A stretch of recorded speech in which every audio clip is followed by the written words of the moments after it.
To continuously sustain that wonder, that sense of wanting to know, is the basis of science and mysticism. We have no way that a human could perceive a system of that complexity, and yet each of us has it. We can make new strains of mathematics, we can make computer simulations, but we'll never get it. I'll never get the brain. But even this brain can be manufactured with something as simple as a piece of a carrot or a bread. So I'm saying, there is an intelligence here which can create a brain. This is a place where I feel like science and mysticism have a real meeting ground, is that this three words of I don't know.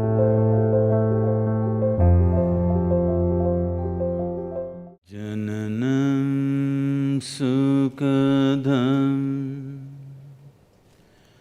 Maranam karunam Milanam maduram Smaranam karunam. Good evening, everyone. I said good evening.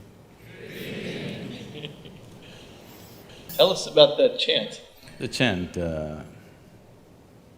these are certain types of invocation. In the sense, the distinction between an invocation and a prayer is, prayer is an effort to talk to whatever other dimensions that people believe in. Invocation is a way of inciting a certain dimension of who you are for a particular type of activity. So this chant is mainly talking about how birth is sweet, but death is compassion.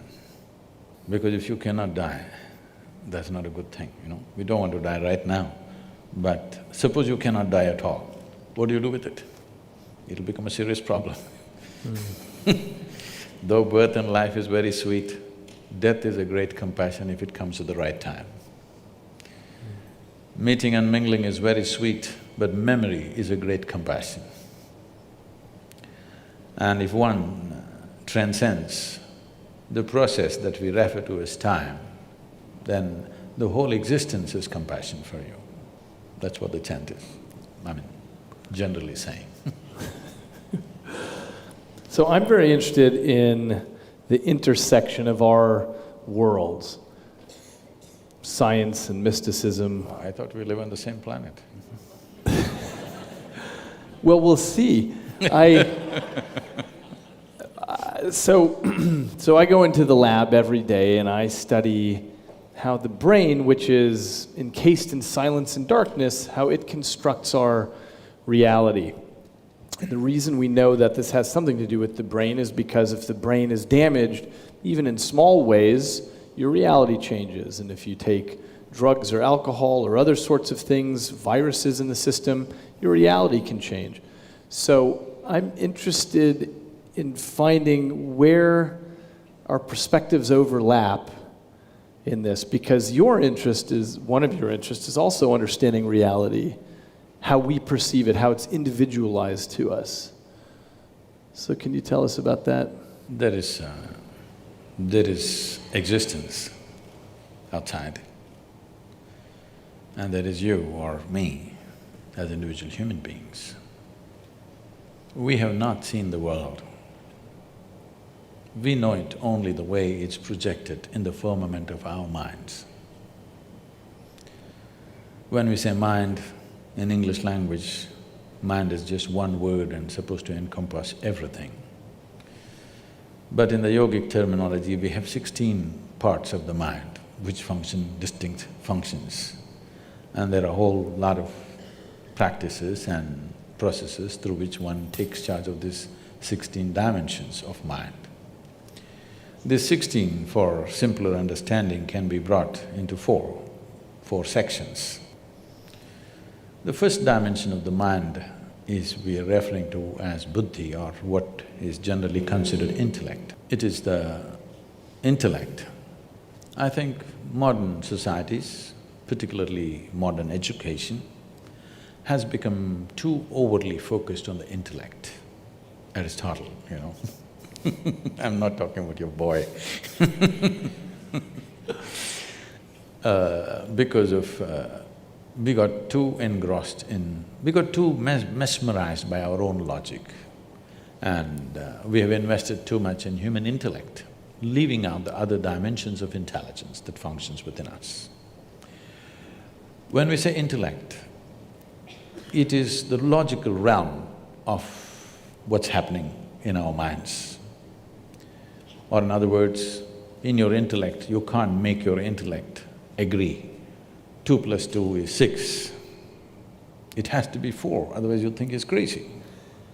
So, it's factual, it grasps the facts of life and assimilates and makes an analysis of that and lets us penetrate through the world. Or in other words, intellect is like a knife. The sharper, the better.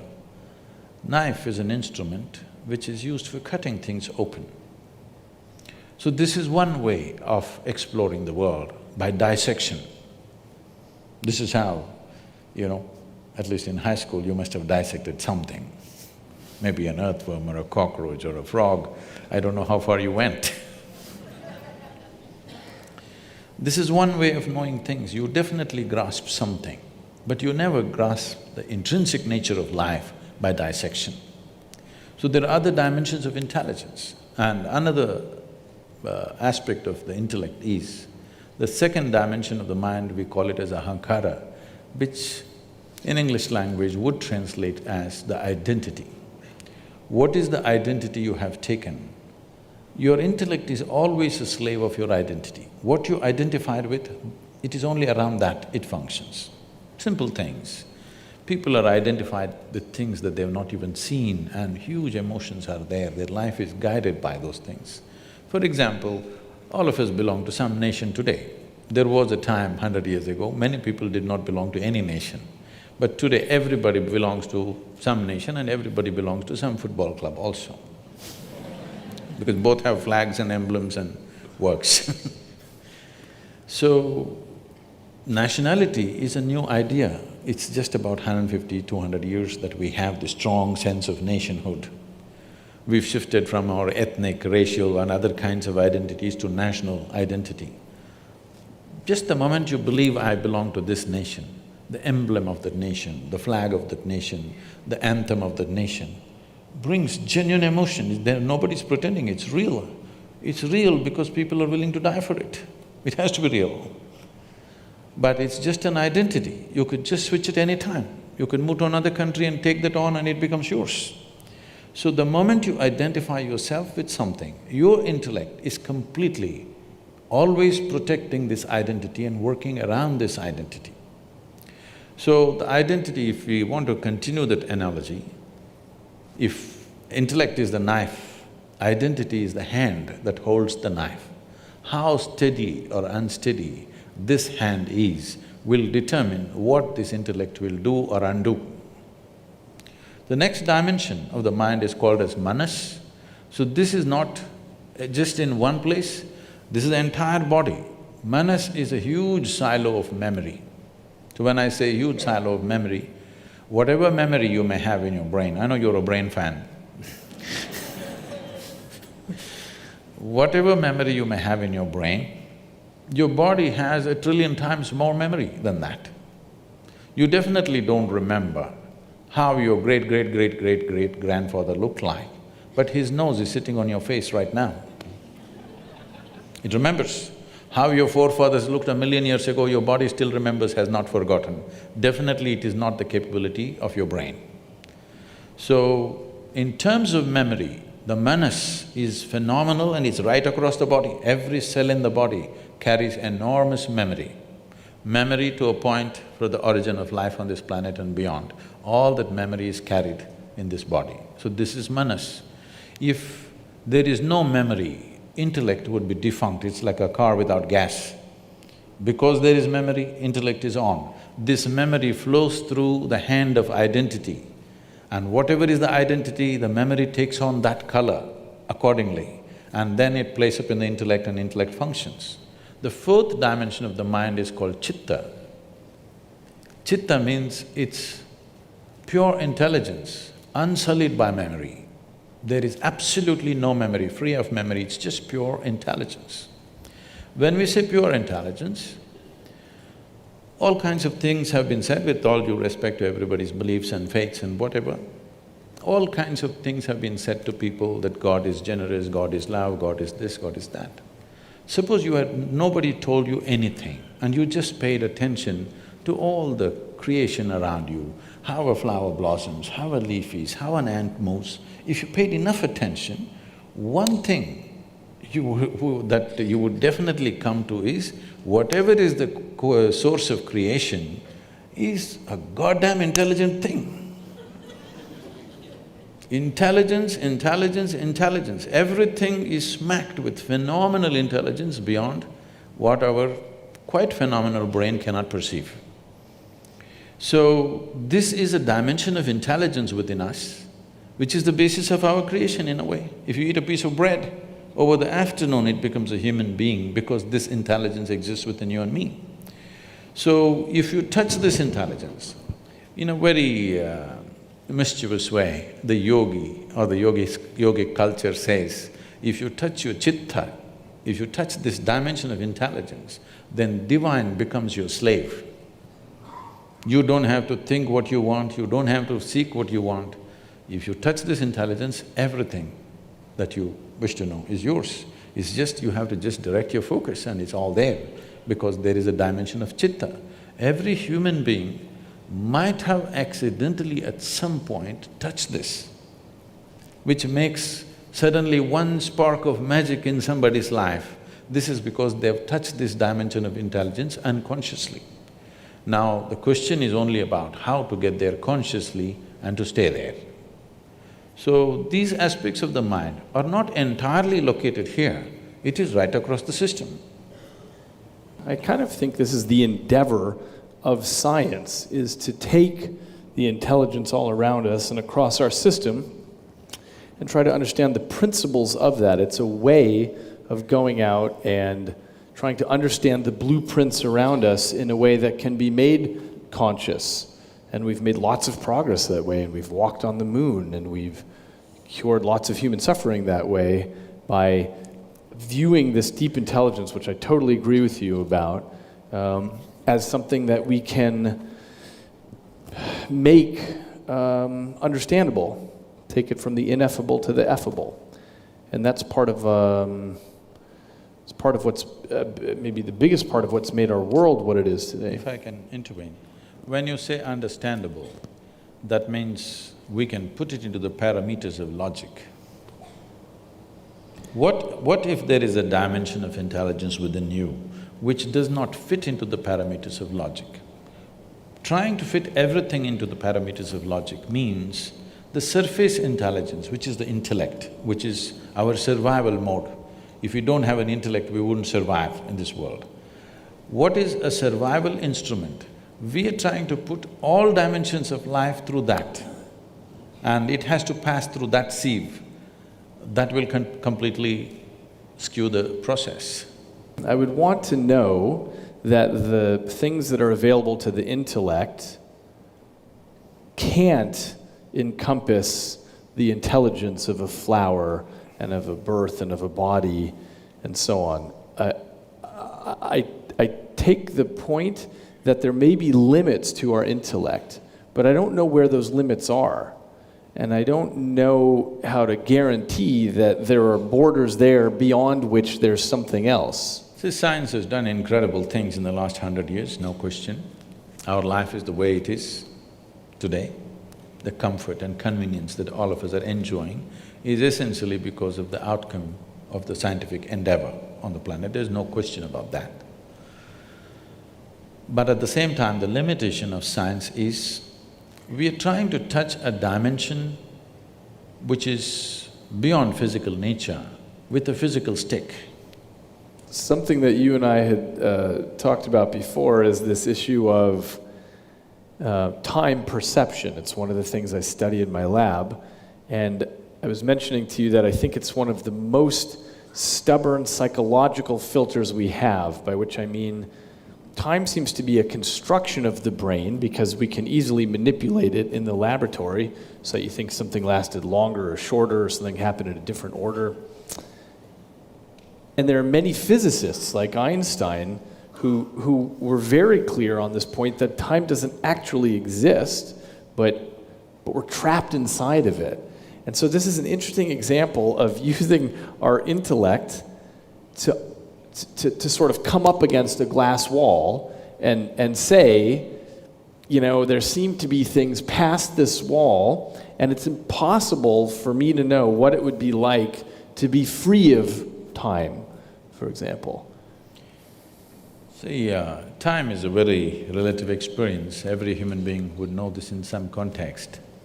On a particular day, if you are very, very joyful, 24 hours passed off like a moment. On another day, you're depressed, 24 hours seems like a eon. They say how long a minute is depends on which side of the bathroom door you are.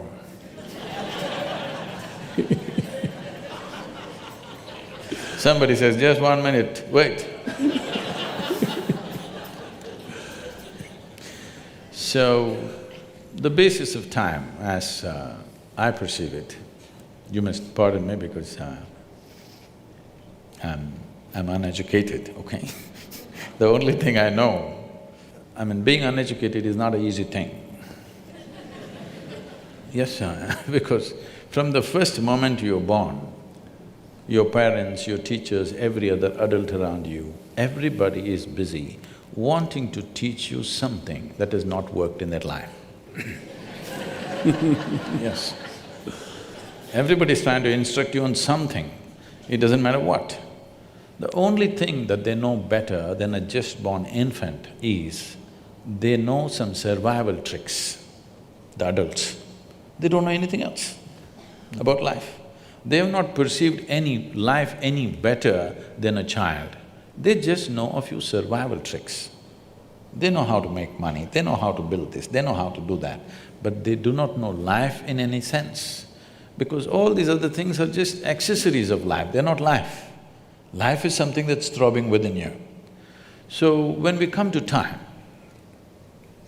in the yogic way of seeing things, we just see life as a dance of time and energy. It's a certain amount of time and a certain amount of energy. Actually, in the local languages, the expression for death is very beautiful. We say kalamaitanga, that means his time got over. In normal language, when we say somebody passed away, we don't say it as we are saying it in English, we say his time got over. Actually, that's all that happened, somebody's time got over. Now, to put this time and energy together in a proper, weave it together well. If your time gets over when your still energy is vibrant, we say this is an untimely death. If your energy gets over when your still time is on, it's a vegetative life. To the art of putting this time and energy together so that both of them play together, dance together well, is a successful life. So when we say time, there are many, many things we can do with energy, but as far as time is concerned, it's ticking off for all of us at the same pace, in that sense. I know there's research, I'll come to that. It doesn't matter what we say, but our time is ticking off at the same time. We may think many things, we came to this talk, we went to the cinema, we went to the university, we went here and there, but as far as physical body is concerned, it's going straight to the grave. Because it is keeping time. You may forget, you're happy, you forgot that you're 65 or 70, you felt like you were 18 because today you're joyful. But your body is keeping time. Your brain can be easily fooled. But body is properly keeping time, never you can fool this body, all the time keeping time. Because time is a consequence, time is not a factor by itself. Time is a consequence of cyclical movements in the physical reality. We know time. If the earth spins once, we say it's a day. If the moon goes around us, we say it's a month. If the earth goes around the sun, we say it's a year. Our idea of time has come essentially because of the cyclical movements of everything that's physical around us. This is the nature of physicality. Physicality is essentially cyclical, whether it's atomic or cosmic, everything is cyclical. The moment you're identified with physical nature, time is a big factor. If you dissociate yourself with your physical nature, if you sit here and if you have a little space between you and your physical body, because what you call as my body is an accumulated process. It is something that you accumulated, it's just a piece of the planet. If a little space comes between you and your body, suddenly time is not a factor. To such an extent, we have any number of people, this may be very difficult for a Western audience to digest, but I have seen yogis who have not moved from the place they were sitting for over 6 months, 7 months, just in the same place. By any normal standards, your body should not survive that. But once they sit down, they won't move, just like that, not moving at all. Because once you distance yourself from your physiological process, time is not a factor. Right now you're sitting here, it's not your watch which is keeping the time, it's your body. If I make you sit here for 3 hours, your body says it's enough. But suppose you did not have a body, we are going to sit here for 3,000 years, what's the problem?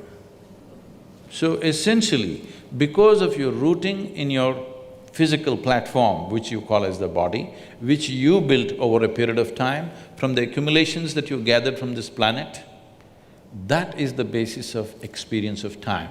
If you distance yourself from that, there is no consequence of time on you. What is the you that can be separated from the physical? Is it a fact that you gathered your body over a period of time? It's a fact that this body gathered together over a period of time, and it may be that I emerge as a consequence of that, this feeling of I, as opposed to me doing the gathering. Tell me, you've been having lunch and dinner or… Have I been having lunch and dinner? Yeah. Yeah, this dynamic accumulation has been eating plenty, yeah. So what you refer to as my body right now is an accumulation of food, it's a heap of food.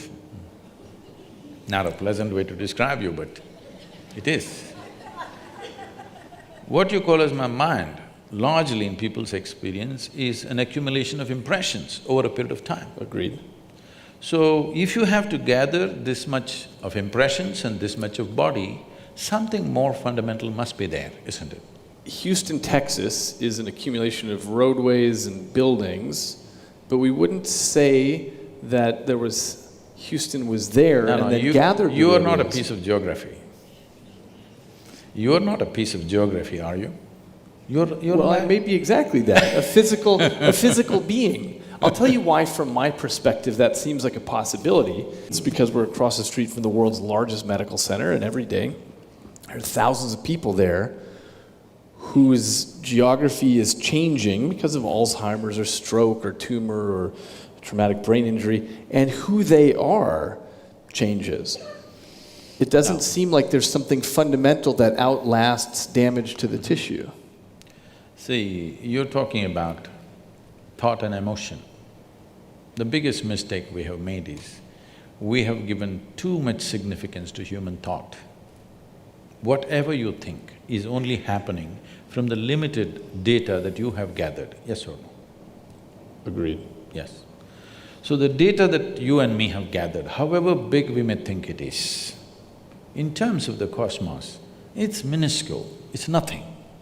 It's really not of any consequence. So from this minuscule of data that we have gathered, we are generating some thought which could be useful in making our lives, it could be useful in creating a few things, it could be useful fundamentally for our survival and to enhancement of our survival process, all this. But it doesn't give you access to life. Thought and emotion is psychological drama that's happening within you. You can conduct it any way you want. You're talking about somebody had a tumor or Alzheimer's or an accident or something and the drama went wrong. The drama can go wrong even without any of those ailments. You ask people. people's drama goes wrong without any accident or injury or ailment, just like that, drama goes wrong on a daily basis for a lot of people. We usually give that a name though, something like depression or a psychotic break. Or something. That's a business. Not one I'm making any money on. I'm saying there's only this much.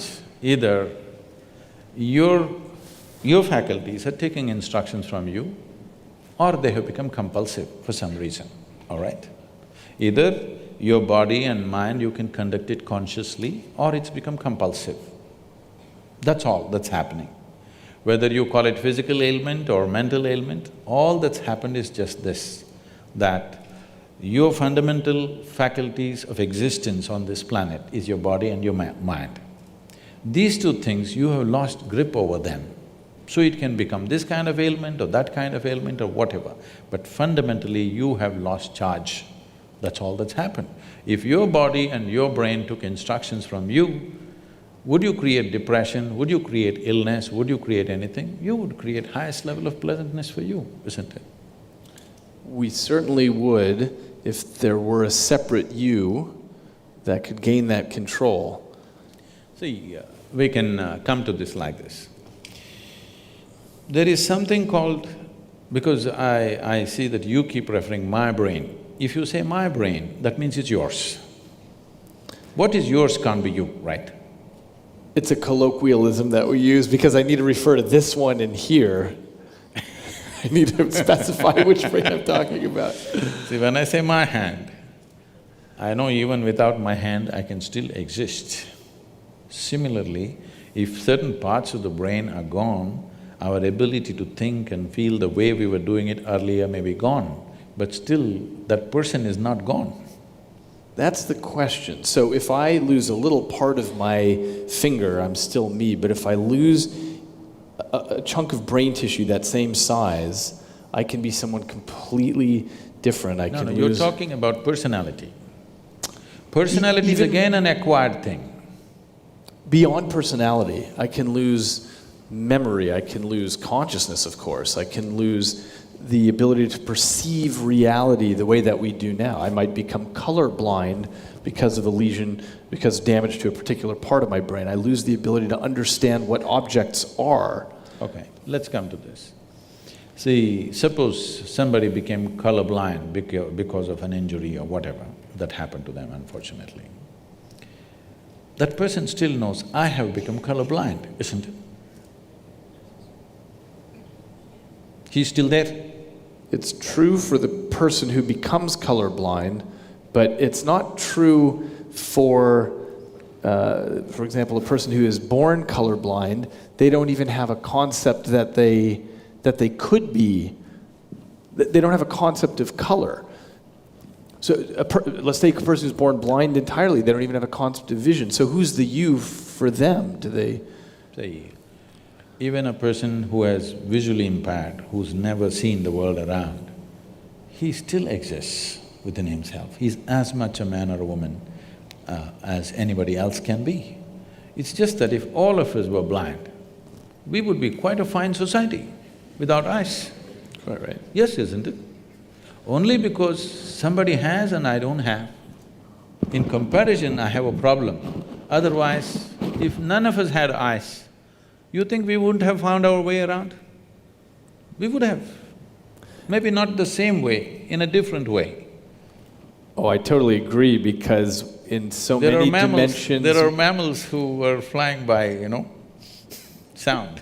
Yeah. Well, there are so many dimensions that we are blind to now. So what we call visible light is just a 1/10 trillionth of the electromagnetic spectrum that's out there. We only detect a little bit. In some branches of physics, it seems there might be between 10 to 13 spatial dimensions, not just these three, and yet we're trapped in these. No, we are moving away from consciousness to perception. But my point is, we're already blind to most of the world. So I agree with you that, okay, so let's move back to perception. See,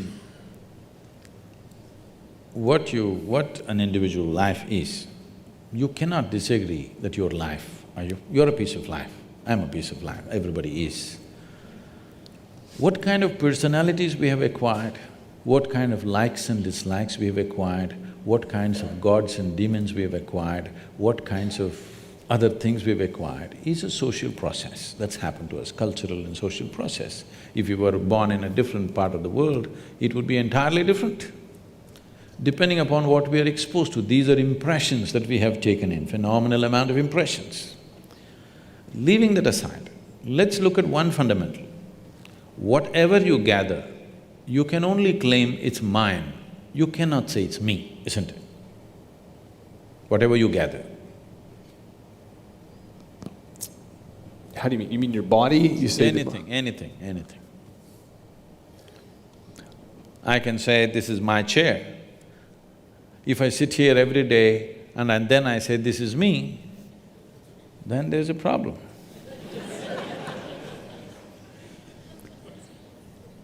I think there's a possibility that it's exactly what happens, that the stuff that this piece of life can end up controlling becomes me. The reason I think of this as my hand is because it, most of the time, is under the control. My hand is okay, no problem. My hand is okay, me is the problem. What did you say, me? My hand means it belongs to you, no problem with that. When it becomes me, then it leads to a completely distortion of perception. Okay, I think… So you're talking about identity, what you identify yourself as? See, the nature of the mind is such, it is looking for because human intellect and human intelligence has broken out of a certain bond which was there for every other creature, that they could function like an automated machine through certain instinctual process. What has happened with the human being, with the process of evolution is, the human being has broken out of that instinctual process and there is an intelligence which has to function consciously. But functioning consciously means every moment of life is an exploration, which is too scary for a whole lot of people. So the best thing is identify with something which gives you some sense of what you are. But this some sense of what you are, which you took on based on your social and cultural backgrounds, what you took on, makes sense for your survival process, but not for explorative process. It doesn't explore life, it keeps you sane, it's a good solace, it helps you to sleep well in the night, but it doesn't awaken a different dimension of knowing, it doesn't awaken the possibility of exploring dimensions which are not yet within you. So if this has to happen, the most important thing is to be able to sit here not identified with anything. When I said, it's so hard to remain uneducated in this world, because everybody is busy wanting to teach you something. This is all I did in my life, to remain uneducated, not to be influenced by parents, by family, by religion that's happening around you, culture that's happening around you, education that people are forcing on you, just to be the way creation intended you to be, simply. See, I may not fit into the university milieu, but I'm okay, you know. Just simply the way you were born.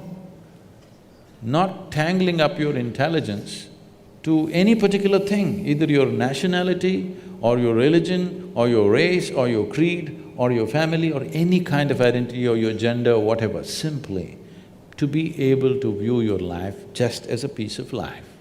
If one does this, then you will see perception will explode in ways that they have not imagined possible.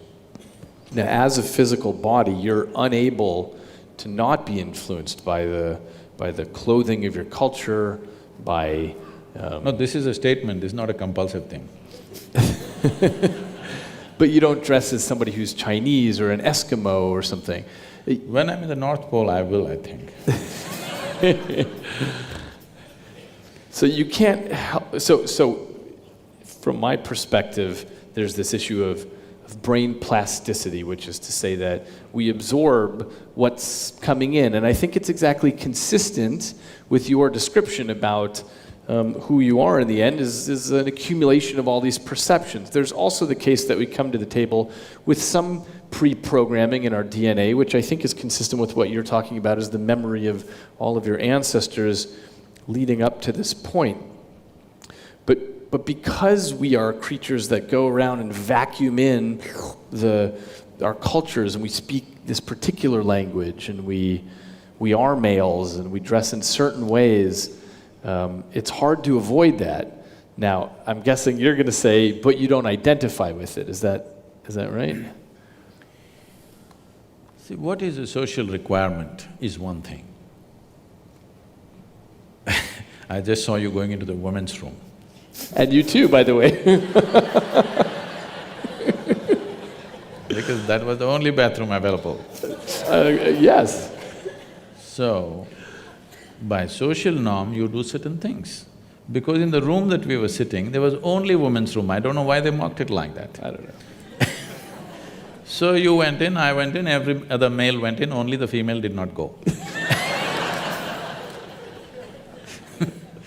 So now what you do for the norm that exists so that you don't collide into situations is one thing. What you identify with is another thing.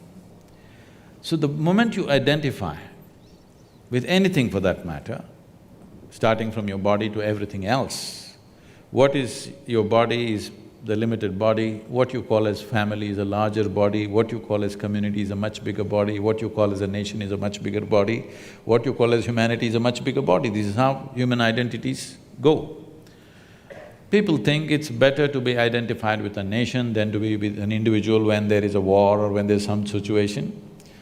People think it's better to be identified with the whole humanity, but any identity limits you. It takes away the fundamental possibility of what this life is. Identity is required for survival process to manage day-to-day situations, but it is not an exploratory process. Because the intention of science is to know. See, technology is a fallout. Unfortunately in this world, nobody would fund science if it did not spin technology, which is a very unfortunate thing. Because human intelligence wants to know, it need not be useful, it simply wants to know. So technology is useful, and what is useful today, tomorrow you may realize is very destructive, it may take away our life. So technology has to be judiciously looked at, what to apply, what we should not apply, but that judiciousness is gone because everything is commercialized and it's on, full force. Everything that we do after 50 years, we come back and say we did the wrong thing, now we're doing the right thing, and again after 25 years we come back and say then we did the wrong thing, now we're doing the right thing. Every stage of life we seem to know it perfectly well, but after some time looking back we know we did not know nothing, we missed too many pieces. So technology is something that we have to judiciously do. Science must happen rampantly, mysticism must happen rampantly because this is simply exploratory. This is not about seeing how to make it useful. But today, modern science has become a slave of technology. If you don't make it useful, nobody is going to fund you anymore. If you simply say, I want to know, nobody's interested in this. How can it be turned into an enterprise? That's all they're interested in. This is a wrong way to approach science, because science is a fundamental need within a human being wanting to know. It's the nature of human intelligence. It is not something that somebody made up. It's not a bunch of scientists who made this up. This is a fundamental need within human intelligence wanting to know. It is the nature of a human being, if he sees something new, he wants to know what this is, whether it's a small thing or a big thing. So to continuously sustain that wonder, that sense of wanting to know, is the basis of science and mysticism. It is only the fundamental approach is different in the sense, science is trying to achieve everything through physical means, by taking physical quantities, going by the physical laws. But physical is like the peel of the fruit, it has no purpose of its own. The peel is useful only as a protective layer to the fruit. Once the fruit is eaten, peel goes to the trash can. See, right now, the fruit is inside. So this body is very important. we have to feed it, we have to decorate it, we have to dress it up, we have to pamper it in so many ways. Tomorrow morning if the fruit is gone, nobody's interested in this body anymore. Nobody wants to transact with this anymore. Only because there is something else inside, body is such great significance. Once this is gone, what is this? This is just like a fruit peel. People want to get rid of it at the earliest. At least in America they dress it up. In India, within 4 hours you must get rid of the body, that's the rule. Because once it's dead, leave the dead to the dead, somebody said long time ago. Once, as long as they're alive, you do whatever. Once they're dead, you're done. Because the peel is meaningless without the fruit. Right now, the fundamental flaw in this approach is, though it's produced phenomenal results in terms of well-being for us, comfort for us, convenience for us, the kind of comfort and convenience we're enjoying, no other generation ever has known on this planet. This is a fruit of science or technology rather. In spite of that, will it lead to human well-being? That's a question mark. Comfort and convenience will come, but will well-being come? That's a question mark, because if you look back on the humanity, let's say 100 years ago or 1,000 years ago, how people were and how people are you today, are you more joyful than them? Are you more blissed out than them? So, are you more blissed out than previous generations? It's not true. We are in much more comfort, but we are not in much more joyful states or pleasant states within ourselves. Or in essence, our well-being or the fundamental quality of our life has not changed, though the physical quality of our life has changed like unimaginable proportions in the last 50 years. So, we are trying to approach everything through physical means. If you go through physical means, you will hit that glass wall somewhere. I think, in my perception, I'm not a scientist, I don't know all of it, but in my perception, I think the physicists are near the glass wall. They might not have hit it, they're near. That's the unknown question, right? We have no guarantee how far we'll get in science. And we may run… By glass wall, I assume you mean we run to a place where we say we can't go further. Where the present faculties will not be good enough. The present faculties of 5 senses and a brain will not be good enough. That we hit a long time ago. So for example, things like quantum physics, you can't understand it, but you can write it down in equations that make predictions accurate out to 14 decimal places. So we think it's pretty good, and we can build new things out of it, that we can see things much smaller and much farther away than we ever could before. We understand the wondrousness and the subtleness of everything around us much better than we did before. But the actual physics, a human can't understand. We just make tools to get where we need to go with it. So we've already hit that point. And certainly it's the case with the human brain, which is made up of almost 100 billion specialized cells with thousands of trillions of connections between them, and every second… I like the way you're saying it with the passion. Like some people are talking about food or something else. I'm a brainy instead of a foodie. You feed on the brain. Yeah. But the reason it's easy to be passionate about it is because it's a system of such unimaginable complexity that it bankrupts the language. We have no way that a human could perceive a system of that complexity, and yet each of us has it. There's this 3-pound organ that we're carrying around, but we've already hit that point a long time ago in science where we realize we can make new strains of mathematics, we can make computer simulations, but we'll never get it. I'll never get the brain. All I can do is take the way that you explained the 16 aspects of the mind, you simplified it down to 4. The best I can do is take the thousands of trillions of connections in the brain and make some cartoony model that my impoverished intellect can sort of get a sense of. They're building a simulator, brain simulator, Yeah. Andrew Markram is busy building this simulated brain. all that is fine. We are looking at the physical mechanics of what's happening. The complexity of what's happening is beyond the physical mechanics. See, looking at the physical mechanics of the brain, the neuronal function and the electric… this thing that's happening, the waves that are flowing, whatever things happening, is fantastic because of the complexity of what it is, the sophistication of what it is. It is the gadget, no question, okay?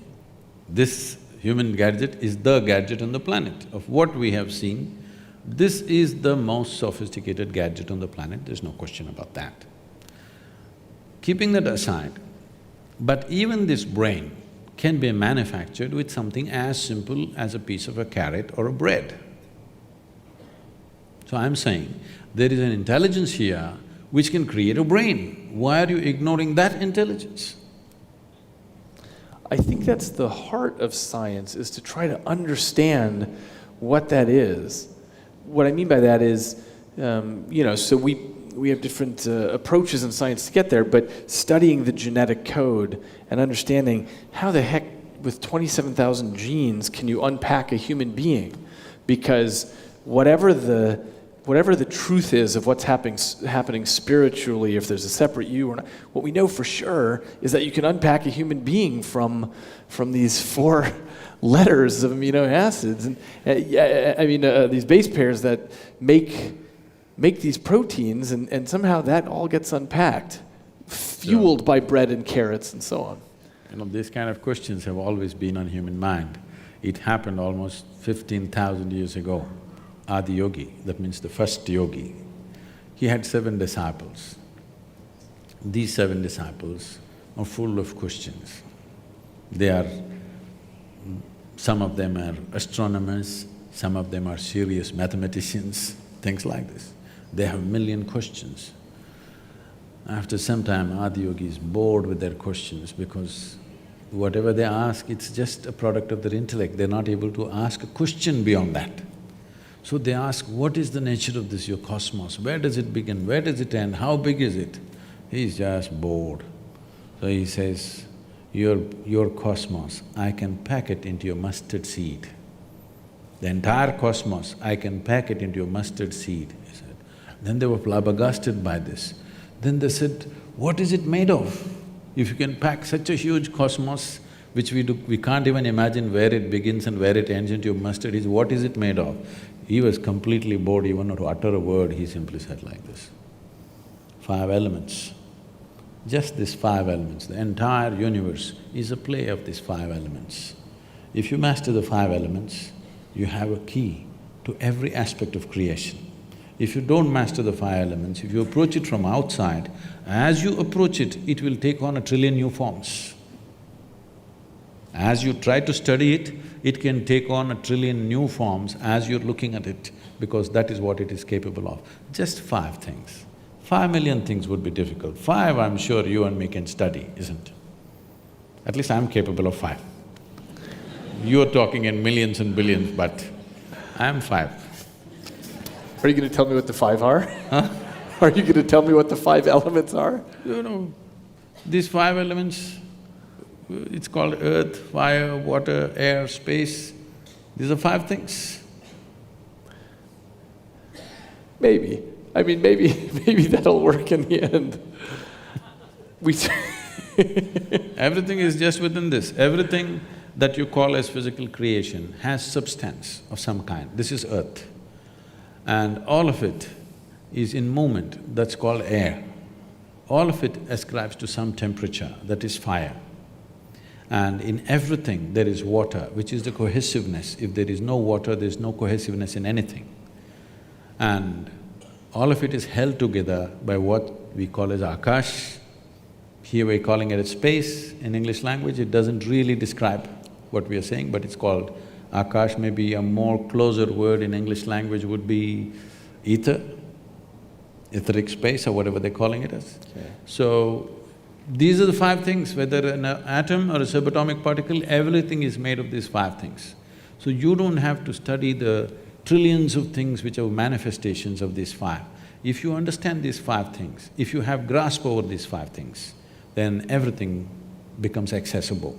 So the fundamental, the most basic process, unfortunately, the word yoga conjures completely wrong images in America. The most fundamental aspect of yoga is called bhuta shuddhi. This means cleansing of the elements so that you can feel them separately in your own system. This very body is 72% water and 12% earth, 6% air, 4% fire, remaining is space. If you take charge of these things, what you need to know, everything that is life is here because modern physicists are saying, as you sit here, every subatomic particle is in communication with the rest of the cosmos. If it is so, you just have to become alive to it. You just have to become receptive to it.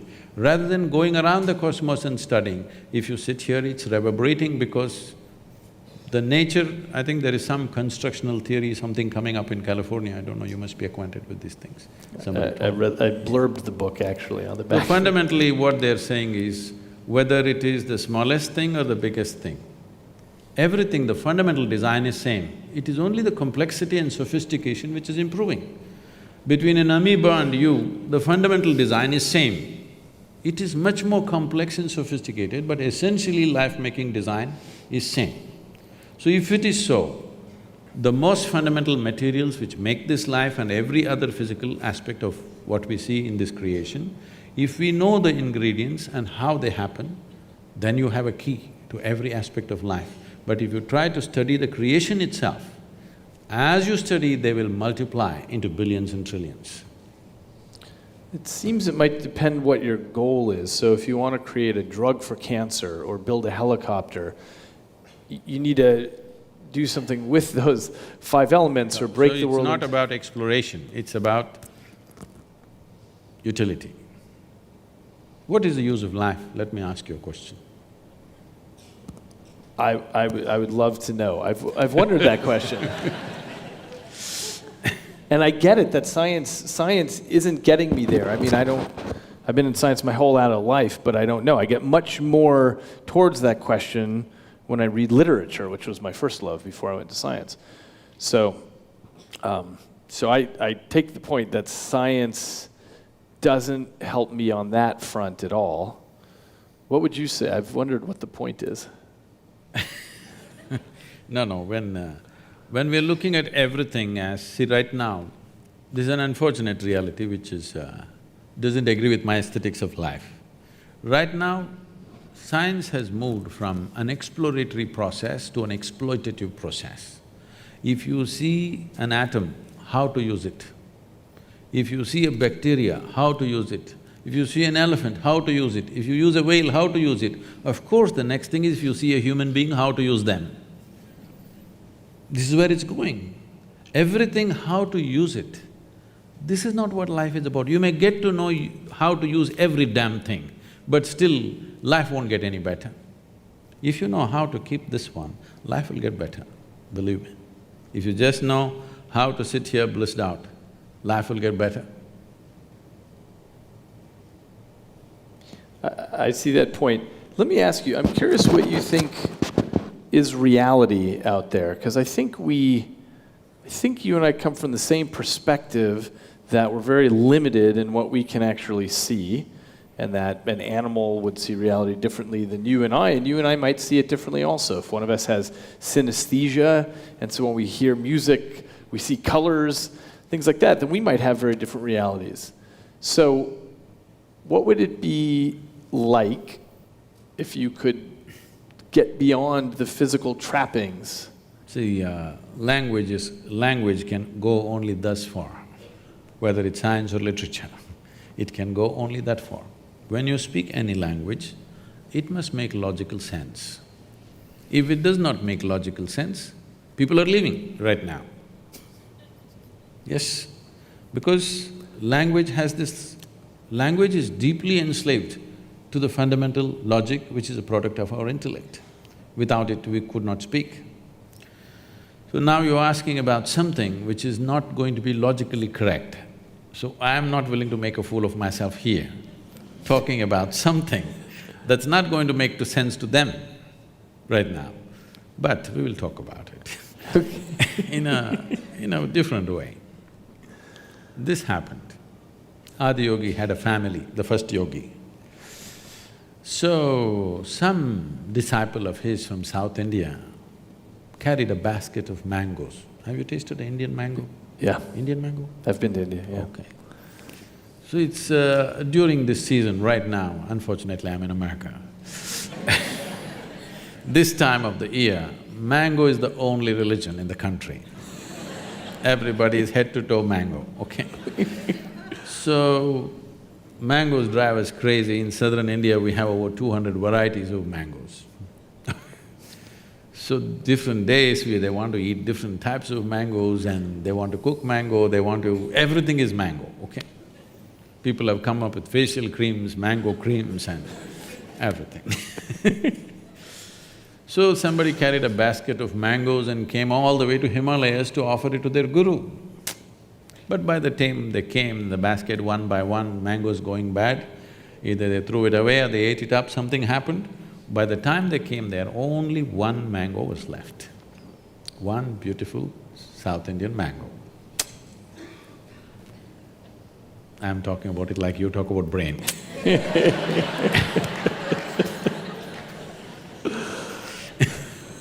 Believe me, it's sweet, not like the brain. So now Adi Yogi has a wife and 2 children, 2 boys.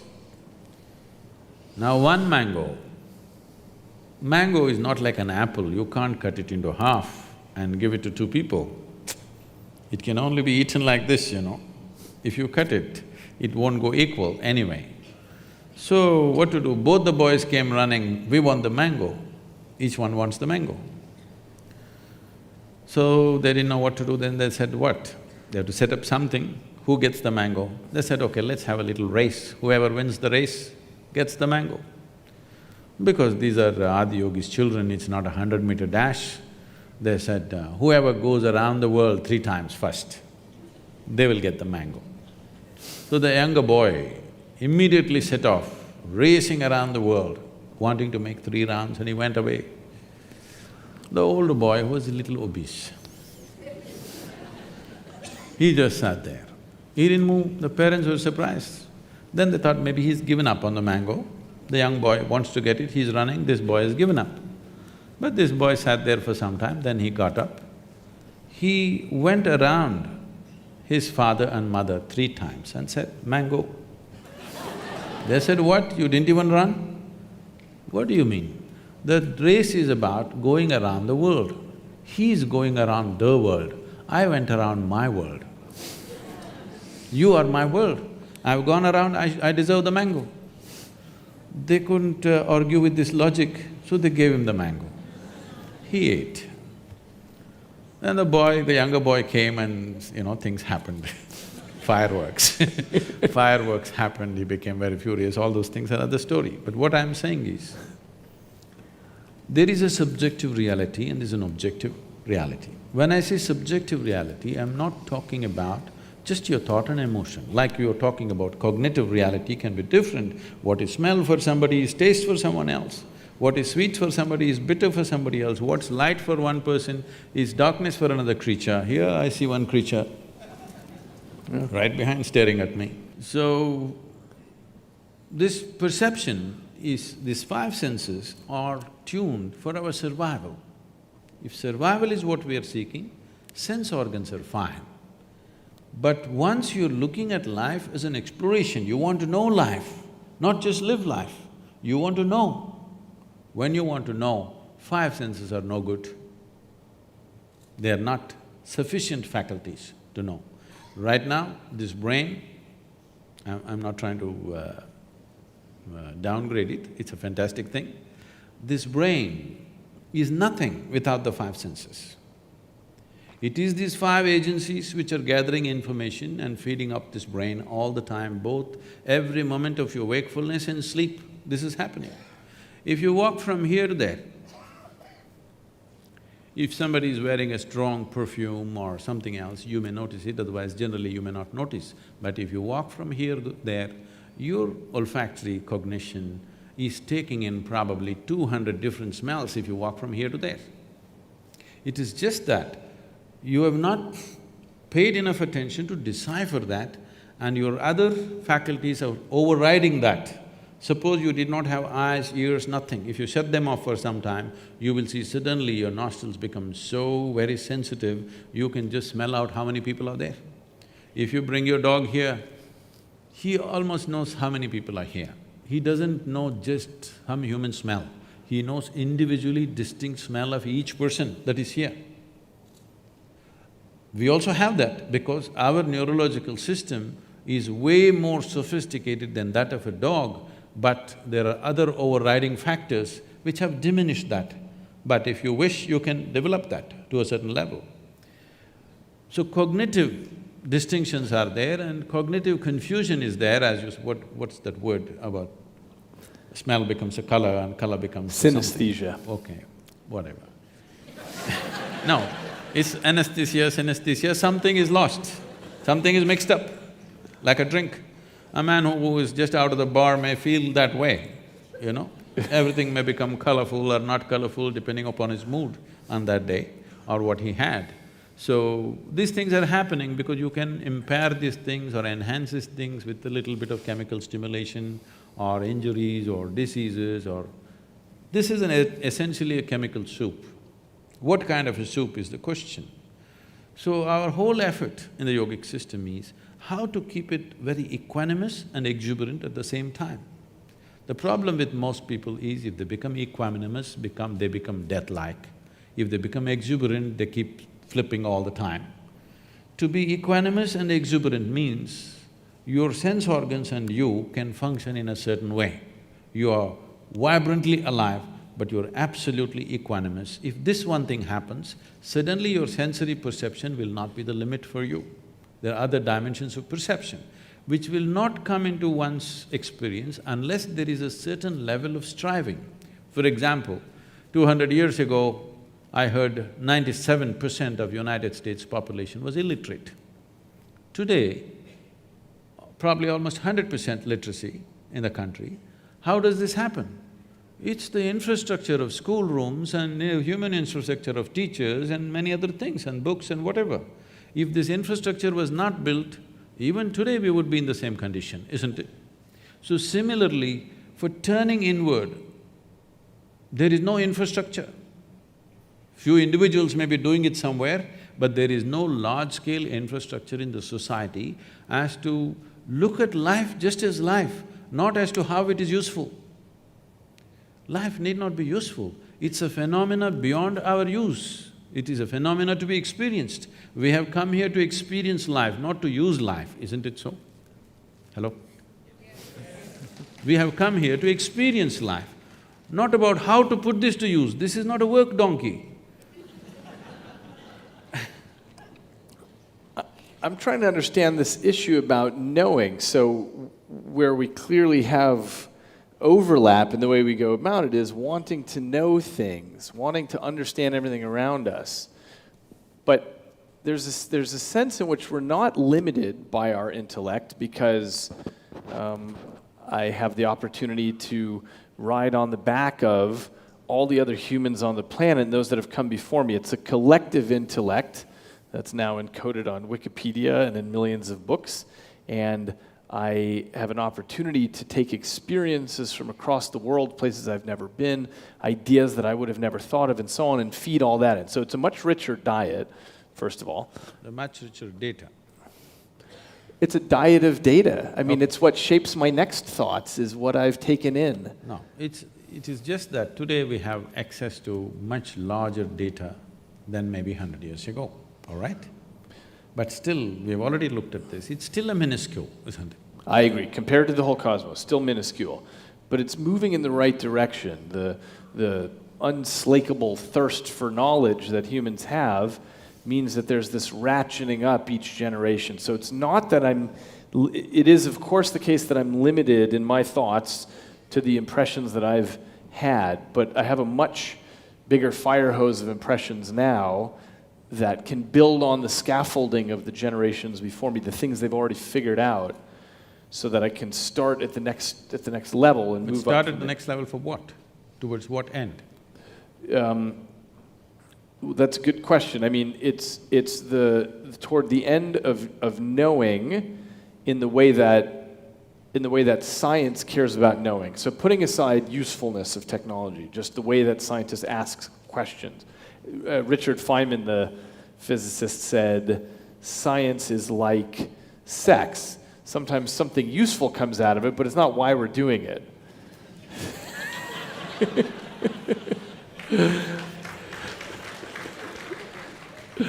So it's a way of knowing, and it's a collaborative way of knowing, where we link arms across space and across generations as well to try to get somewhere. I'm in no way trying to disagree with that or in any way discredit that. It's a tremendous effort, but I'm saying if knowing is the purpose, because wanting to know, how much time and energy somebody is willing to dedicate to that may be questionable from person to person, but everybody wants to know, there's no question about that. But knowing everything by intellect, we will know the surface of everything but never the real source of everything or the core of everything. Because the only the only doorway to our experience is this human mechanism. You don't know the world any other way than the way this one is projecting right now within itself, yes? Agreed.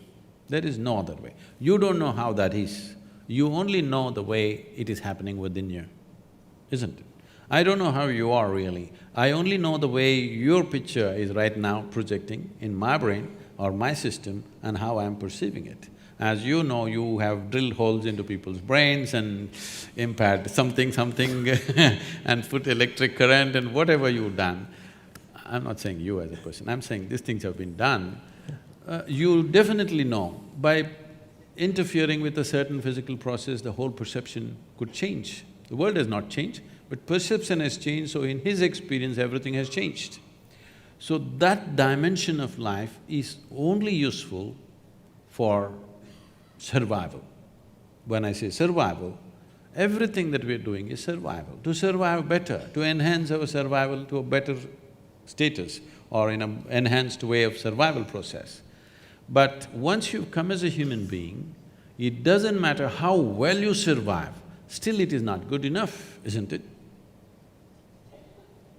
It's never going to be good enough because survival is not going to fulfill a human being.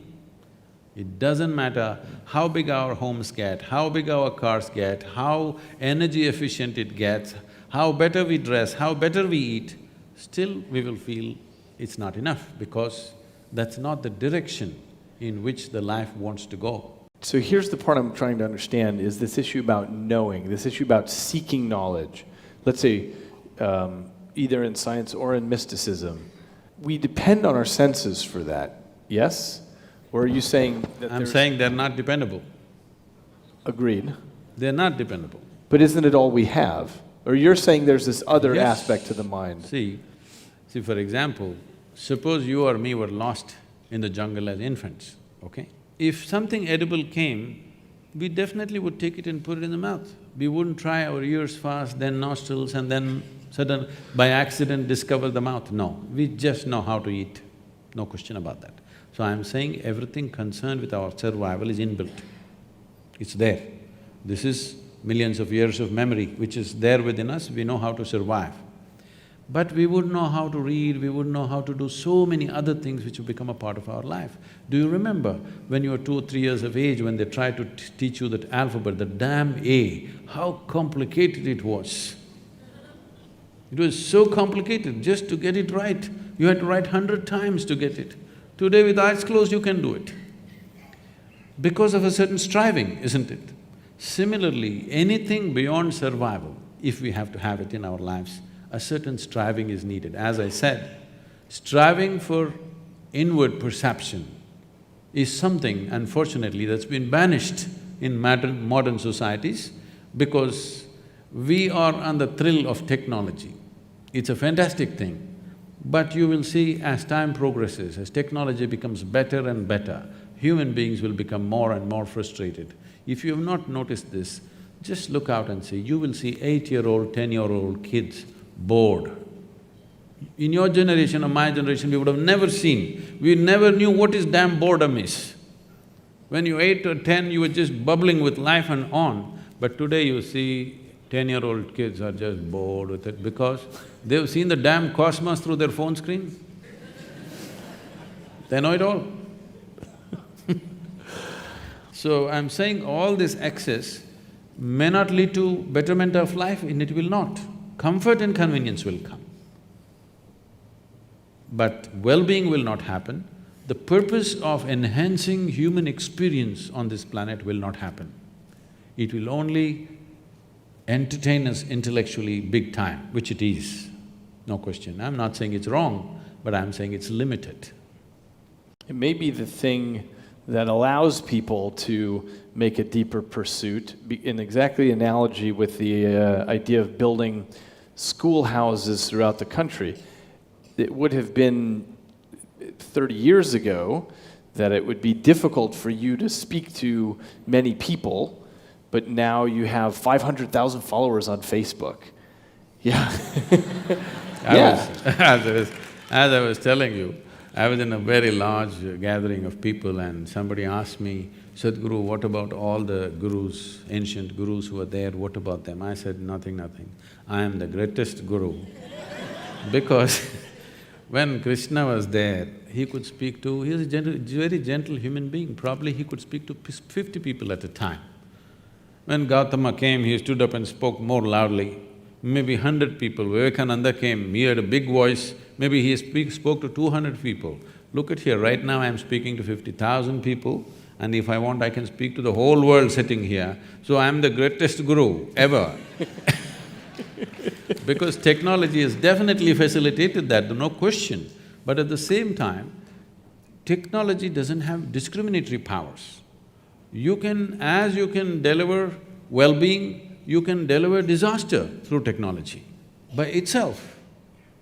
It doesn't have a mind of its own, it is a certain capability, and all machines and whatever we have created technology, from a bicycle to a spacecraft or a computer or whatever, essentially only what we can do, enhancement of that. Because we can speak, now a microphone has come, a telephone has come.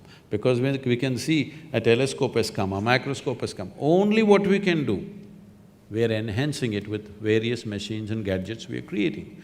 We have not created one machine or gadget to do something that we ourselves cannot do in a rudimentary way. I agree with that. So I'm saying you're only enhancing your five senses.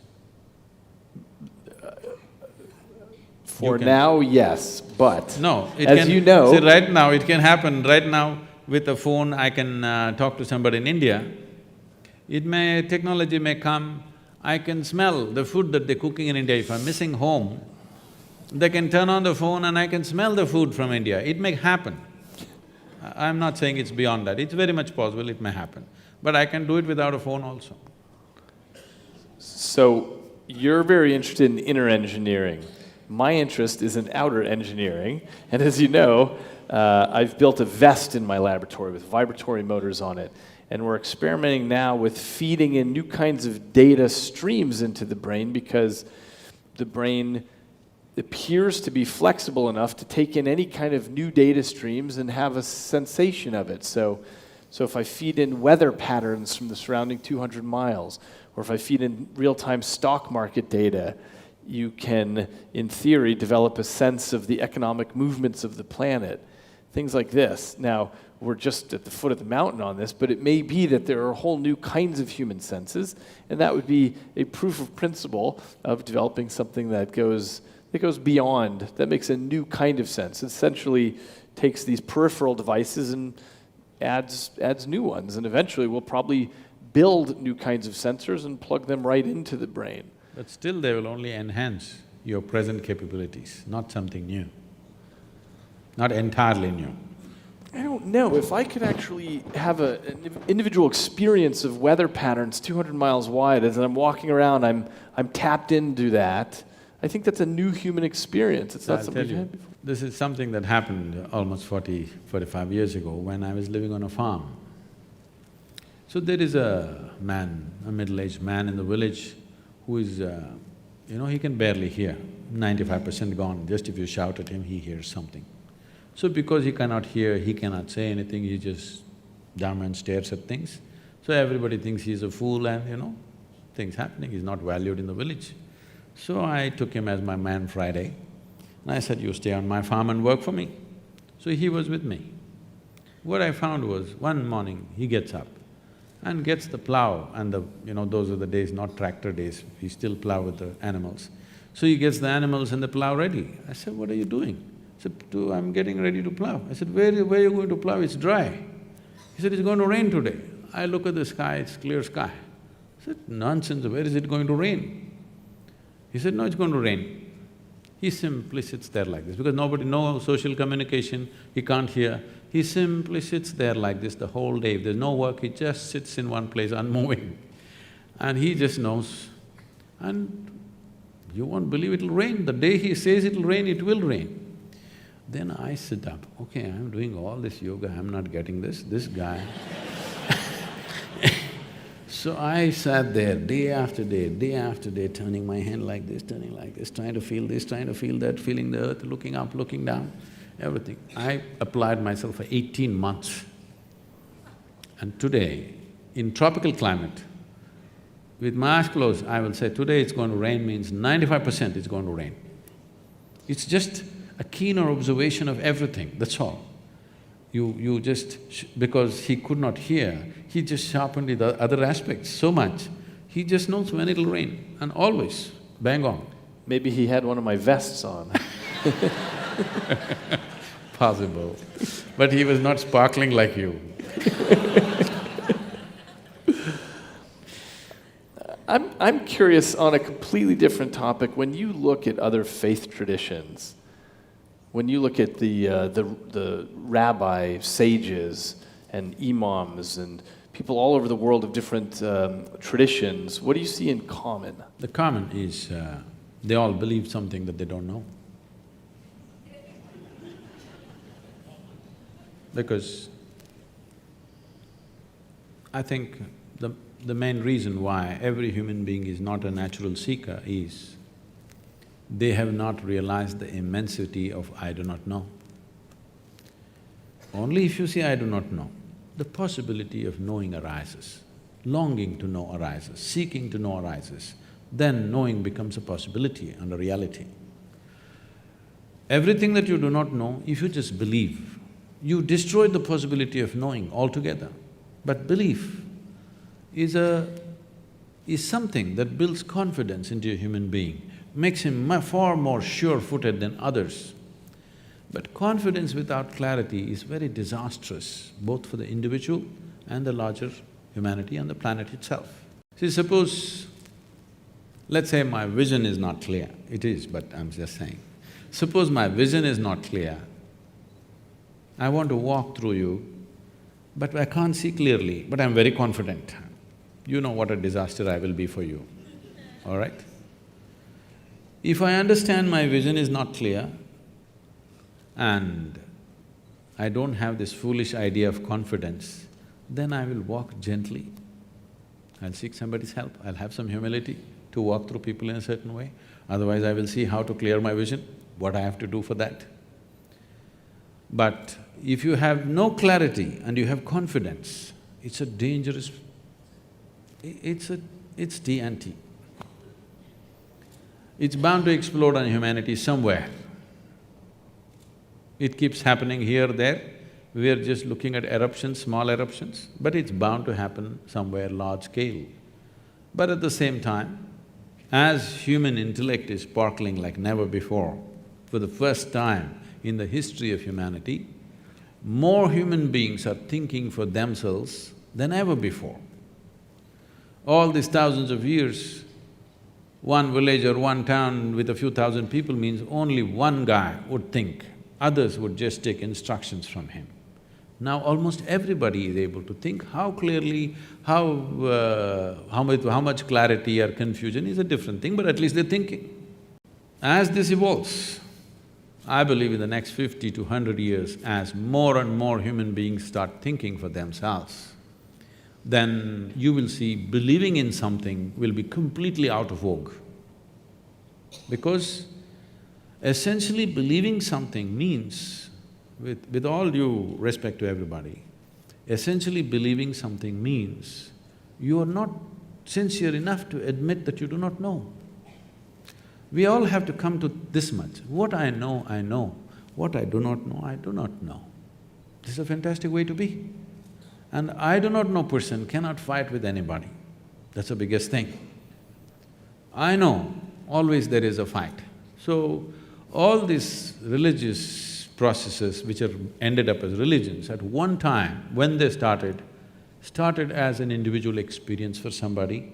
That person shared his experience with a few people around him, maybe a dozen or maybe 100 or maybe a few thousand he shared. And over a period of time, it gets organized and becomes something totally different. So, it has a huge responsibility of handling psychological well-being of the human beings in the sense, see, human beings are psychologically always confused and they don't know where to be, what is their well-being, and for every small thing there is confusion, you know. It's something that I realized when I went to the university. I refused to… I'm sorry, I'm speaking in a university. I refused to sit in the classrooms because it was too uninteresting for me. So I sat in the garden outside under a tree. Once I planted myself there, everybody knew that I am there every day, without fail, under the tree where all kinds of debates and discussions we started, and people started coming to me with all kinds of problems. You know, students having their own problems, their education problems, boyfriend, girlfriend problems, parental problems. As I sat there and heard through everybody's everything, in these 3 years that I was there, I must have heard thousands of people about their problems. It became like a problem point. Anybody has a problem, they come to me. I realized I was the only freako who did not have a problem. Everybody had a problem, which made them normal. I did not know what's a problem. It's not that everything was perfect, but it's just that I didn't view it as a problem. I just saw situations are there, some works for me, some don't work for me. But everybody has a problem. If you really look at it, the problem with humanity is just this. From being a monkey or a chimpanzee to a human being, it's actually a small change, you know. From a chimpanzee to a human being, there is only 1.23% DNA difference, I believe. That's not much, isn't it? We could forget sometime who we are But what a phenomenal change in the intelligence that we have compared to a chimpanzee or a monkey. So the problem is just this, we have a intellect which is sharp and we don't know how to hold it. Whichever way we touch it, it cuts us. All the suffering, human suffering on the planet is manufactured in their own mind. From outside, how much suffering is happening to you, tell me? Nothing much, it's all generated, it's all self-help. This is because this evolutionary process has happened so rapidly.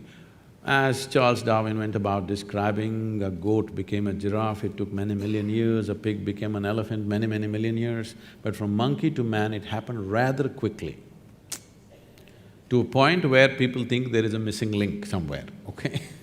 So quickly that we have still not gotten used to this intelligence. We are struggling as to how to manage this intelligence, and this intelligence is the basis of people's suffering. If you remove half the brain, most of them will be peaceful. Yes or no? Hey, you're the expert, you must tell me. You know, in mental asylums, when people are completely out of control, they are doing lobotomy, remove part of the brain, they become peaceful. So right now, just to be peaceful and happy is such a huge challenge for most human beings, simply because they're not able to conduct the sparkle of their own intelligence. If they were little dumber, they would be peaceful. Yes. So the problem is the problem is of plenty. The problem is not of paucity, it is just that a certain level of intelligence which we are not able to handle because there is no stable platform. There is an intelligence here for which there is no stable platform. Unless you create a stable enough platform, this intelligence will not work for us, it'll work against us, simply because it's a sharp knife. If you don't know how to hold it, it'll cut you up. Why we do not give a knife to a child's hand is not because knife is dangerous, because child's hand is not steady enough. He could become dangerous to himself or to somebody. So this process of perception and understanding and consciousness, all these things are questions being asked by the intellect.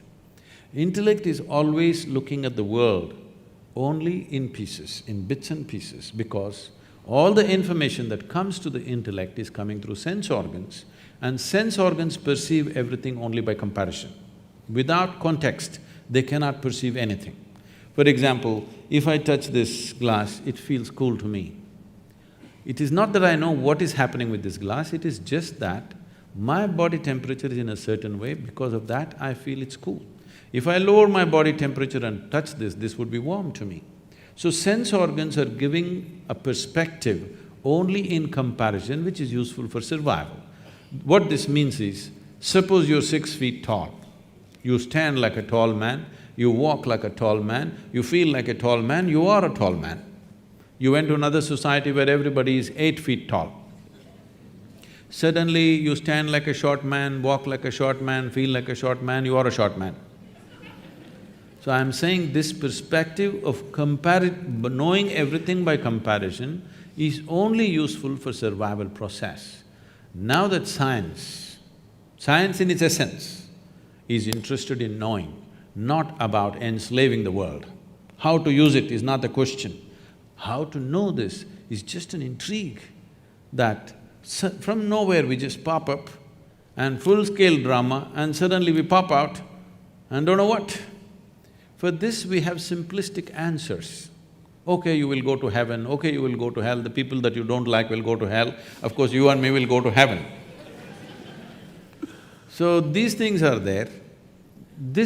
We are trying to handle our ignorance with solace. Solace is what you're seeking, you must believe something. Belief is a good thing because today modern psychiatrists are here trying to solve these problems that human beings are having with their intelligence, which are turned against themselves. Essentially, all human suffering is their own intelligence having turned against them, that's all it is. So psychiatrists are trying to handle, but they can only handle one client at a time and they need a lot of furniture and all this. But religions and faiths have managed people for a long time, hats off to them for that, because they've given solace and balance to people for a very long time. But solace is one thing, solution and seeking is something totally different. If you're talking about seeking to know, then belief systems are of no consequence. If solace is what you're seeking, yes, you must believe something, because instead of going to weekly psychiatrist sessions, if you simply believe something, everything will just settle down within you. It's a fantastic tool that way. This is a place where I feel like science and mysticism have a real meeting ground, is that this 3 words of I don't know. And sometimes science gets a bad reputation about this, and people say things like, well, scientists have proven this or that, but scientists never use the word proof or truth or, we know this is the way it is. Instead, this capacity to hold on to multiple hypotheses at the same time and say, I don't know what is the right answer, is part of the scientific temperament. It's an important part of the fabric of everything we do in science, is this understanding that Mother Nature is way bigger than we are, and that we, in our lifetimes, might not get anything but one step closer to in the direction of truth. The process, the methodology employed by science, it's not one lifetime. If you come for 1,000,000 lifetimes, still you will not know, because the phenomena of creation is such, as you're studying it, it'll multiply into 1,000,000 more. That is the nature of creation. The same things can become so elaborate. I think this is what is happening to science. What they thought is one thing, they looked into it, they found 1,000,000, they thought, okay, we got 1,000,000, they looked into that 1,000,000, it became 1,000,000,000, endlessly it's going on, because that is the nature of creation. So, looking at the physical phenomena and wanting to know the source of creation is… I'm just saying, the seeking is fantastic, but the methodology will only throw out useful technologies, but how many technologies do you need to live well, I'm asking? Okay, your iPhone S6 is good enough, do you want S8 tomorrow morning? What are you going to do with it? Even the damn S6, most people are not using 3% of its capabilities. Yes or no? Huh? Most people are not using 3% of that phone's capability. Look, I think our science is too young still to know whether we are always going to confront a multiplication of problems or No, not. I don't say they're problems. There'll Questions. be more things to study, that's all. Yes, but sometimes people call that weenie science, by which I mean once you understand the structure of the atom and so on, you could measure the neutron to finer and finer resolution, but who cares? Because that's not the fundamental problem anymore. And we're still at such a young age that we don't know whether science will keep bifurcating into more and more interesting questions or whether it'll just become weighing things and it doesn't matter, because now we kind of get the core of it. We might not know that for 100 years or 1,000 years, but I don't know for certain that we are doomed to infinite complexity. It may be that we can put together a very clear model What I'm of what's saying going is on. you're fundamentally employing sense organs. I agree with that. Sense organ is the basis of all scientific pursuit.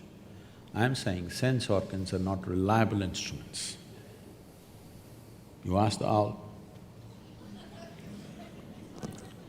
I think that the pursuit of science is really trying to surmount our sense organs. It's trying to figure out this Now, how would they surmount? by understanding laws of nature that we don't know why they're true, but they seem to be correct, like quantum mechanics, like basic Newtonian physics, by, figuring out why force equals mass times acceleration. Why is that true? Nobody knows. But that's the way that people pursue trying to understand. It's a way of reaching into the cosmos and figuring out that there are laws that go beyond my sense organs. I have no way to smell or touch F equals ma, and yet it seems to hold. And that's the sense in which we go beyond the little peripheral devices that we come to the table with and try to understand what's past that. It is true that we have to translate things into equations, and equations we might write down or we might hear if we're a blind person. But in theory, that's something that's beyond our basic sensory apparatus. See, we distribute this, just for convenience I'll make it into four, okay? We look at creation as four different dimensions. Sthula, which means the gross physical creation. Sukshma, which means subtle. That means you cannot perceive them through sense organs, but if you hone your attention to a certain level, then you can perceive that. So this is called as Vishesh Gyan, which means an extraordinary perception, or it's called Vigyan. Today in India, in local languages, the word for science is Vigyan, okay? That means it's Vishesh Gyan. Vishesh Gyan means extraordinary perception. So we are perceiving things that our sense organs could not perceive, but still they are in the realm of physicality. And all physicality is perceivable through sense organs if they are honed well. If you may not be able to perceive, some other creature on the planet is able to perceive. I think… Yeah, many different creatures Yes. have totally different So slices they're of able their to perceive, ecosystem. that means it's still physical reality. So, what is called as sthula is gross reality, which all of us can see, hear and smell. What is considered as sukshma, still physicality, but so subtle that your eyes and ears are not good enough for that, but if you're willing to pay attention, you can perceive. Then next is called as shunya, which literally translates as emptiness in English, but emptiness is not the word. It is physicality without form. There is no form. All physical has defined form, but shunya means physicality has reached a place where there is no form to it, it's just physical. or its fundamental material of physicality. The next is called as Shiva, which means that which is not. That means that which is not physical at all. So, existence is seen as these four components, and how to perceive these four dimensions. There's a whole methodology. Why I'm saying this is, if only scientists who have pursued things so far into physical reality, if they pay little attention to the most fundamental physicality, which is themselves, if they turn inward rather than constantly looking through a telescope or a microscope, if they spend equal amount of time turning inward, I think something phenomenal could come out of it. For many scientists, the reason they turn outward is as a way of understanding what this is all made out of, which would include understanding something about what a piece of life is. Let me ask you this. When you say, I am a piece of life, you are a piece of life, I hear that and understand it in a particular way, but I want to know what you mean by a piece of life. Because what you drink is life, what you eat is life, what you breathe is life. All this we're gathering, and this is a piece of life, which has acquired a certain level of information, built its own kind of software unconsciously, and its own tendencies and its own character and its own personality, but that's a bubble. It's like if you blow soap bubbles, each bubble has a character of its own. When they burst, the most essential ingredient of the bubble was the air. Where is it? It's all there. So this is all air and the bubble is a piece of air. Similarly, this is all life. This whole cosmos is a living cosmos. Here I'm a piece of life. And life has given me this privilege that I can hold this piece of life within myself and experience it as if I am by myself everything. This is a fantastic privilege, but we should not abuse this. And do you see that as being illusory, the idea that you're a piece of life and I'm a piece of life, given that we share atoms, and when I'm breathing out and you're breathing in and so on, we're exchanging atoms, do you see that as an illusion that there is a you and a me, or are we all the same life? See, the thing is right now, all these apps have come and different kinds of softwares have come. So this is easy to understand today because people are using this thing all as if they're live, okay? And they're alive in their own way because a certain amount of information has been calibrated in a certain way to do certain things, and it's almost alive. I think most people have a better relationship with their WhatsApp than with their family, okay? Yes, people are so engaged with it because it has a character of its own and it's even predicting what's the next word you will type which your family cannot do, your friends cannot do probably. So, this is just like that. It has accumulated a certain amount of information. This vast life that's available, around it we formed a bubble. This is my bubble, that's your bubble. What is the content of the bubble? It's the same stuff. But what is the surface of the bubble? My surface is entirely different from yours. And it has its own characteristic, it has its own flavor, it has its own tendencies. So this is an unconscious software that every one of us is building with phenomenal amount of information that we are acquiring as we sit here. The five senses are gathering a phenomenal amount of information that one gathers in 24 hours of time. If you spend 1,000,000 years, you can't process it. That much information we are gathering. This is what traditionally we refer to as karma. It's all twisted out in America, I'm seeing. The word karma, everybody's calling themselves karma now. People are named karma. I heard some people were named karma.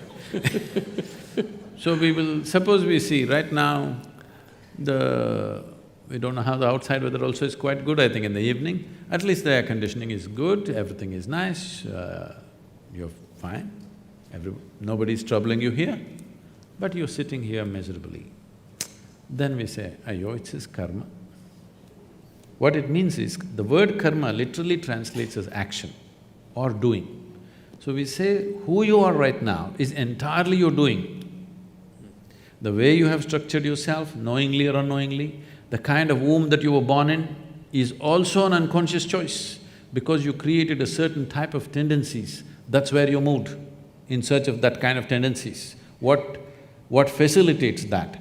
So this software is building up all the time unconsciously. So only thing that I want to say now is, whatever you can do unconsciously, if you are willing, you can do the same thing consciously. If you can build so much software unconsciously, if you are willing, you can restructure that consciously. I can show you millions of people who restructure themselves in a matter of few weeks. I can show you few people where the very shape of their face will change in 24 hours' time simply because they start a certain process. Entirely, their whole personality is altered within a matter of 1 or 2 days of doing certain processes because distancing yourself from your genetic memory, there's an entire process. Most Indians have forgotten, otherwise it was there in every family. Whenever somebody dies or even when your parents are alive, there are processes how to distance yourself from your genetic memory. Because this is very important, if you want to be a unique fresh bubble of your own, then you must distance yourself from genetic memory, otherwise you will see at 18 you're a great rebel, you don't want to be like your parents and this and that. You see when you're 45, suddenly you start walking like your father, talking like your mother, stuff is happening to you, you don't know, because don't underestimate these people. They won't give up so easily. Your grandfather may be dead and gone, but the guy wants to live through you. So the thing is to distance yourself from genetic memory so that you don't become a cyclical pattern of repetitiveness. You want to be a fresh life. That means you have to recalibrate your software consciously. Anything that you can do consciously, you can also do… anything that you can do unconsciously, you can also do consciously if the necessary striving is there. What does it take for people to have that level of striving? It depends how far they want to go. If somebody comes and asks, if I want to know the entire… not the new physics, what has happened till now, if I want to know, how long does it take? If a fresh student comes and asks, is there a time you can say? No, you can say, okay, start on a science undergrad, let's see. If he does undergrad and he thinks he's beginning to know everything, then you start telling him, this is not it, you got to do your masters. If he does that, you will say, then you have to do your PhD. After your PhD, you're declared that you don't know much.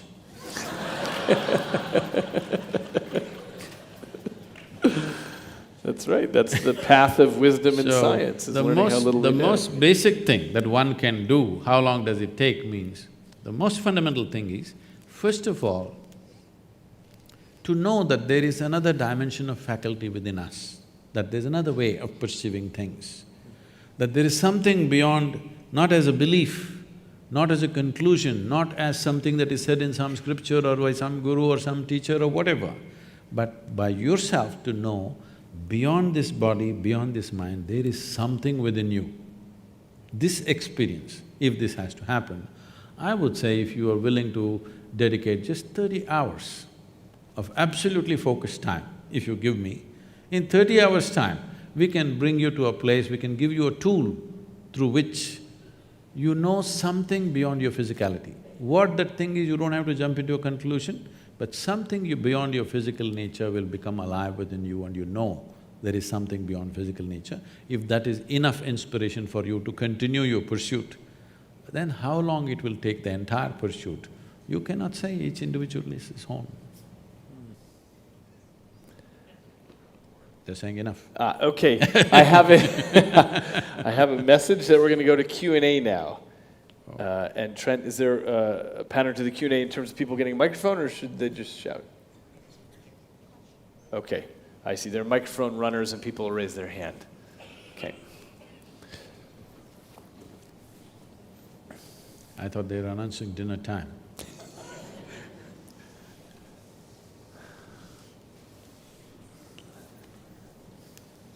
Good evening, Sadhguru. So my question is directed towards you. So I've heard from you in past that for this path of seeking, one does need a guru. One needs someone to show the light. So how does one select a guru? How does one know who's the right person to take him through that path?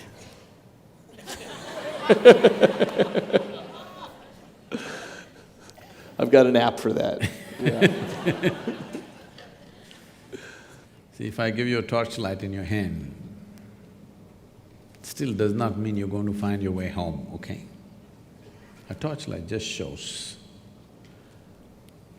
how you see it, whether you walk the right path, with how you handle this, all this is entirely left to you.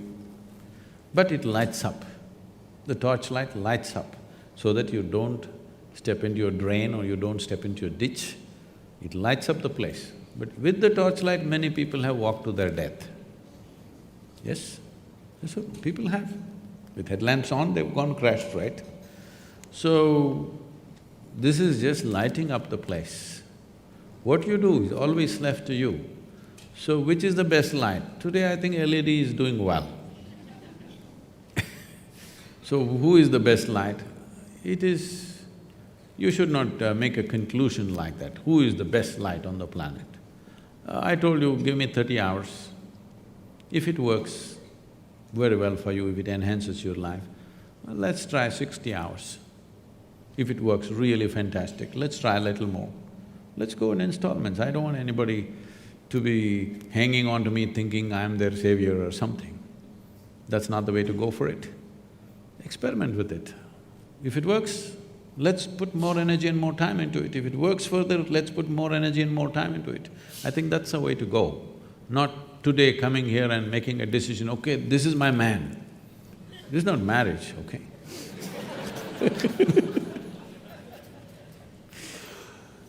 Can I… right here, first I would ask David for a question. I don't want to discount science from mysticism or mysticism from science, but what I want to, through this discussion, what I had been thinking about is, as you say, you observe, how can I… I have a question for David first. Have you ever studied someone who's observed themselves from outside, like suspending yourself from within you and observing you? And to Sadhguru, what would be the best technique to achieve that level of human intelligence, that you suspend yourself out of yourself and observe yourself?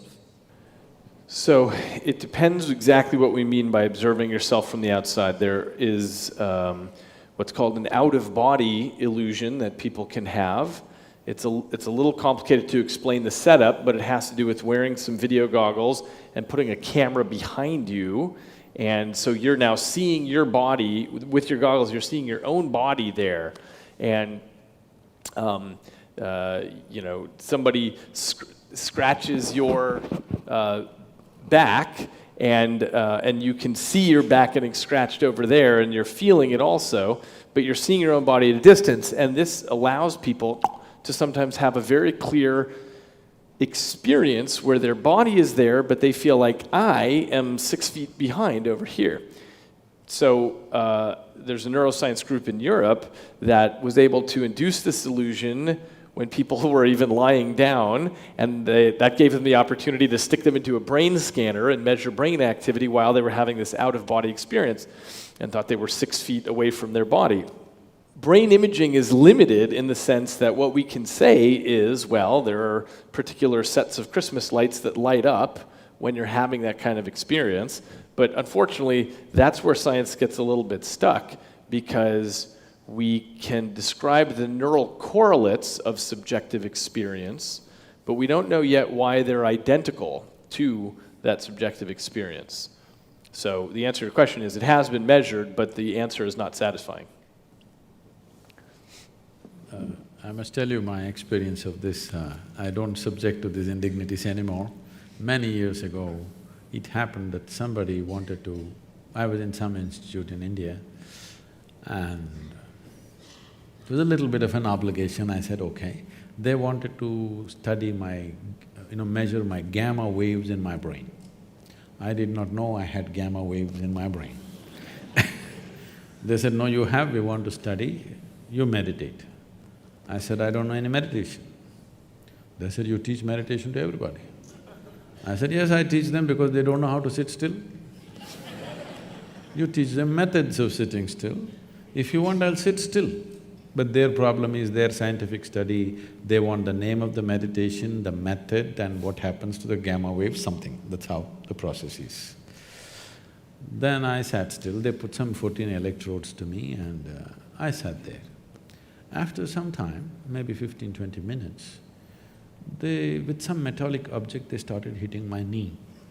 I thought, okay, part of their experiment, and I sat there. Then my ankles, you know that funny place? Yeah. That very painful place? They're hitting that place. I thought, okay, it's their experiment, damn experiment, it's painful. But it became very persistent and extremely painful. Then I slowly opened my eyes, okay, why am I being beaten up like this? I opened my eyes and they were all giving me a weird look. I said, did I do something wrong? They said, according to our instruments, you are dead. I said, that's a great diagnosis. And then they said, you are either dead or you're brain dead. I said, no, that's too insulting. I'll take the first diagnosis. I'm dead, I'm okay. If you give me a certificate that I'm dead, I can live with that. If you give me a certificate I'm brain dead, that's not a good thing. So I don't know what this thing was about, but what I'm saying is, all instruments created by us are definitely lesser instruments than this one. It can't be more than that. Though a telephone can speak that far and I can only speak this far, all this, but they are lesser instruments in terms of sophistication. In terms of a particular action, they may be bigger than us. A bicycle can run faster than I can run, a motorcycle can go much faster, where there is an aircraft which can fly. Yes, all that is there, but in terms of sophistication, there cannot be anything more sophisticated than who we are, because we cannot create something more sophisticated than ourselves. Whatever we create will be a byproduct of who we are. So in that context, using instruments to measure, yes, you can very easily fool the brain, you know, it's very simple. There are many techniques like this in yoga, like David is talking about, he was talking to me about how you could trick the mind, that a smell can become a sound can become something else. The whole lot of… without all these gadgets, there are many ways that you could trick the human mind. And the magicians of the world have mastered this thing, you know, simply like this, they pick things out of your pocket without you knowing what's happening to you. Because there is a certain way that you can use the faculty to go behind that and do certain things. That apart, in terms of fundamental sophistication, there is nothing more sophisticated than this gadget. This is the gadget, and this is the only form of experience you have with the world. When I say this is the only form of experience you have, right now can you see me, all of you? Just use your hands and point out, where am I? Oh, you got it all wrong. You know, I'm a mystic from South India. Now, this light is falling upon me, reflecting, inverted image in the retina. You know the whole story. Where do you see me now? Within yourself. Where do you hear me now? Within yourself. Where have you seen the whole world? Within yourself. Everything that ever happened to you happened only within you. Right now, someone next to you, if they touch your hand, you think you're feeling their hand. No. You're only experiencing the sensations in your hand. You do one thing, you make somebody touch you like this 5 times, just observe this. After that, no hand, that person is not here, simply sit here. You can create the same sensation. Either you can do it with external stimuli, or you can internally manufacture anything that you want. What you call as mental problems or mental diseases is just that they're creating many things without external stimuli. All the time it's happening. It's happening to everybody in so many different ways. When it goes out of control, we call it an ailment. Otherwise, almost every human being is various experiences they are creating without any external stimuli. If you go through your dream, a dream is as true as a reality when you're going through it, isn't it? We started a school a few years ago, and this 8-year-old boy, I just walked into the school, this 8-year-old boy comes and asks, Sadhguru, is life real or is it a dream? I looked at him, this is an 8-year-old, you have to come with the truth, I said, life is a dream, but dream is true. Go Sadhguru, you're always like this only But that's a fact. Life is a dream, the way it's happening within you right now, it's a dream, but the dream is true in your experience. But this dream, you can make it whichever way you want, whichever way you want. In the sense you okay for a joke? In the sense what? On a certain day, a lady went to sleep.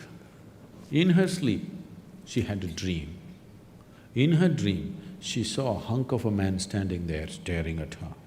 Then he started coming closer and closer and closer.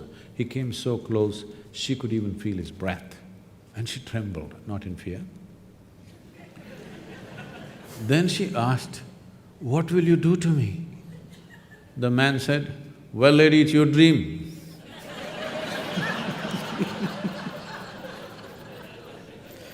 Thank you. If you want to say something, please. So, it's your dream, you can make whatever out of it, and we can make this into a fantastic dream for ourselves and for everybody on this planet. Science and technology has done wonderful things for us to enhance our dreams, but I want the scientists to meditate. Thank you very much. Thank you. Thanks. Thank you.